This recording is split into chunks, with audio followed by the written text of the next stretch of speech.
Politique, c'est ce qu'on appelle une mise en scène soignée. François Hollande et Manuel Valls sont apparus tout en poignée de main et tout sourire à l'Élysée après le Conseil des ministres tout à l'heure, lorsque le chef de l'État a rappelé, je cite, la nécessité d'être chacun à son poste, à sa place. Sous-entendu, il n'y a plus de crise ou rivalité au sommet de l'État à propos de la présidentielle, image tournée par Philippe Deslandes. À droite, François Fillon appelle tous les députés et les républicains à faire bloc. Dernière information, selon le journal Le Parisien, Thierry Solère, proche de Bruno Le Maire et surtout co-organisateur de la primaire, serait pressenti pour être porte-parole de campagne. Et ce soir, nous accueillons un homme dont le choix pèsera à droite sur la présidentielle. Bonsoir François Bayrou. Bonsoir. Beaucoup attendent vos déclarations. Vous aviez dit, si Alain Juppé est candidat, je le soutiendrai. C'est François Fillon qui a été désigné. Est-ce que vous le soutenez ou est-ce que vous serez vous-même candidat à la présidentielle? C'est une décision assez grave pour que on la prenne par étapes. Alors je vais vous dire ce que je pense. J'ai de l'amitié pour François Fillon depuis longtemps, et tout le monde le sait, lui-même l'a dit sur votre plateau.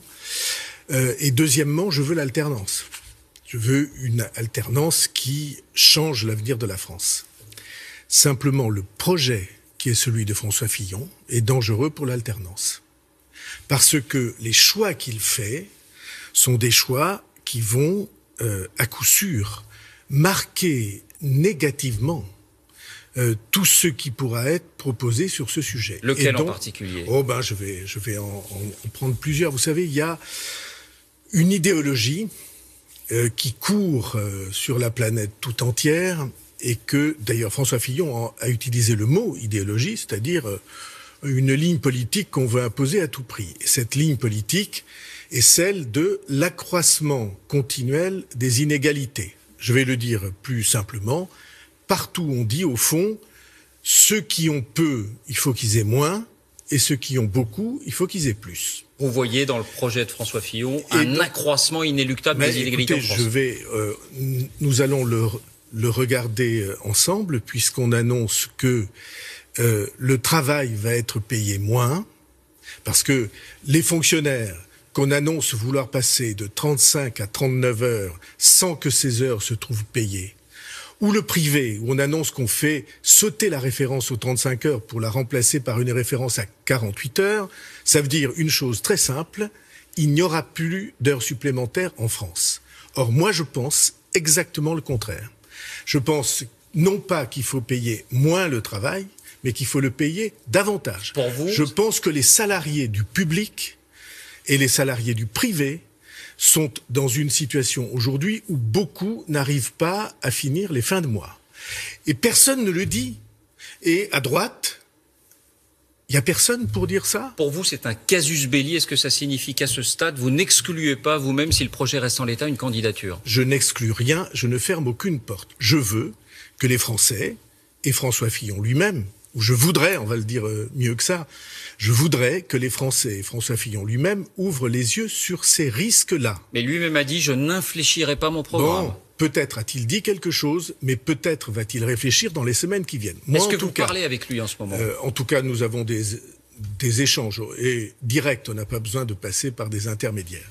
Mais vous voyez bien, annoncer en même temps qu'on va supprimer l'ISF pour le haut de la pyramide et qu'on va mettre 2 points de TVA pour tous les consommateurs français, quelles que soient leurs difficultés, les petites retraites, les tout petits salaires, les chômeurs. Est-ce que vous croyez que ça passe comme ça? Moi, mon sentiment et ma certitude, c'est que les Français vont ressentir là une grave injustice. Or, tout le combat de ma vie, c'est la justice. François Bayrou, quand vous dites je n'exclus rien, vous vous mettez réellement en position d'être candidat? Je vais, à partir de cette semaine, avec mes amis, organiser des rencontres publiques sur chacun de ces sujets qui nous inquiètent. La fonction publique, qu'est-ce que ça veut dire 500 000 fonctionnaires de moins? On a, qui nous écoutent, beaucoup d'étudiants qui préparent les concours pour être professeur, pour être magistrat, pour être fonctionnaire. Ça veut dire qu'on n'en recrutera aucun pendant 5 ans? Est-ce que vous croyez que c'est viable? Mais organiser des réunions publiques, dans quel but? dans le but que nous puissions proposer des solutions différentes aux mêmes questions. Bâtir un programme présidentiel. Par exemple, comment fait-on bâtir un programme pour l'avenir présidentiel et la suite? Comment fait-on pour que le travail soit payé plus? C'est pour moi, je vous assure, je reçois comme maire de Pau, avec 2600 personnes qui travaillent dans l'agglomération, je reçois un samedi par mois tous les fonctionnaires sans rendez-vous. Et à chacun, je prends soin de demander son salaire net. 1125 €, 1140 €, 1300. Et quand j'entends ainsi cibler ces femmes et ces hommes, dont je vous assure qu'ils travaillent et parfois leur travail est difficile, quand je les vois ainsi ciblés, ça me remplit de révolte. Et je trouve que pour la France, un camp, comme on dit, qui a été celui des gaullistes sociaux, des chrétiens sociaux, des républicains sociaux, il ne peut pas accepter cette dérive-là. Il y a là quelque chose qui est Alain Madelin, dont on ne peut pas accuser d'être un gauchiste impénitent. Il a écrit à propos de ce programme quelque chose qui est assez joli. Il a écrit, c'est Robin des Bois à l'envers. Robin des Bois, il prenait aux riches pour donner aux pauvres, et là il s'agit de prendre aux pauvres pour donner aux riches. Dernière chose, François Bayrou, est-ce que sous le vernis des idées, ça n'est pas aussi mettre un coup de pression sur François Fillon pour obtenir le plus de circonscriptions possible pour votre parti, le MoDem, parlons franchement. Excusez-moi, ça va vous surprendre, mais non.